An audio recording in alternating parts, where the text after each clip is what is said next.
మంచిని అరిచి చెప్పు, చెడుని చెవిలో చెప్పు అన్నారు.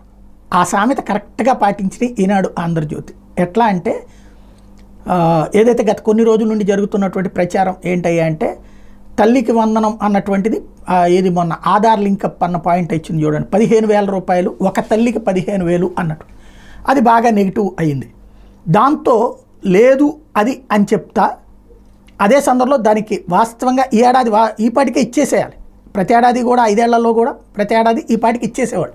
జూలై ఎండింగ్ కల్లా జూన్లో బటన్ నొక్కినా జూలైలో డబ్బులు వేసేసేవాడు. జూలై ఎండింగ్కి పడేయి ఆ డబ్బులు. ఇప్పుడు అవన్నీ ఆగిపోయింది. అయితే ఇది అందరికీ ఇస్తారని ఆశిస్తుంటే దానికి నిన్న చెప్పినటువంటి సమాధానం ఇంకా అసలు జగన్ ఇంకా కొంతమంది తీసేశాడు, మేము అందరికీ ఇస్తామని చెబుతూ దాన్ని ఇతర రాష్ట్రాల్లో ఎట్లుందో పరిశీలిస్తామన్నారు. ఇతర రాష్ట్రాలు ఎక్కడ తల్లికి వందనం లేదు. తల్లికి వందనం అనే కార్యక్రమం లేదా అమ్మ ఒడి అన్నటువంటిది భారతదేశంలో ఏ రాష్ట్రంలో కూడా లేదు. ఆయా రాష్ట్రాల్లో అంతమంది పిల్లలకి ఇచ్చింది లేదు. ప్రభుత్వ పాఠశాలలు మెరుగుపరచడం అయితే కనుక నాడు నేడు ఆయా రాష్ట్రాల్లో ఎక్కడా జరగలేదు, మన దగ్గరనే జరిగింది. అయినా 75,000 మంది తగ్గారంటే ఎస్ దాని గురించి సమీక్షించాలి.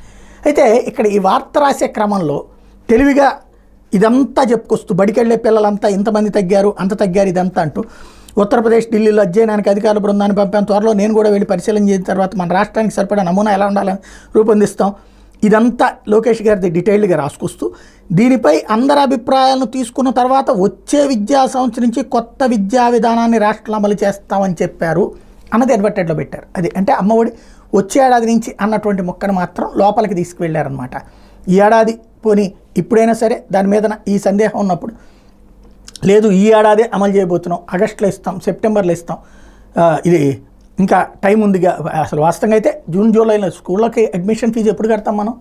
జూన్లో కట్టేయాలి, మే నుంచినే బిగిన్ అయిపోతుంది. అప్పుడు కడితేనే కదా లెక్క.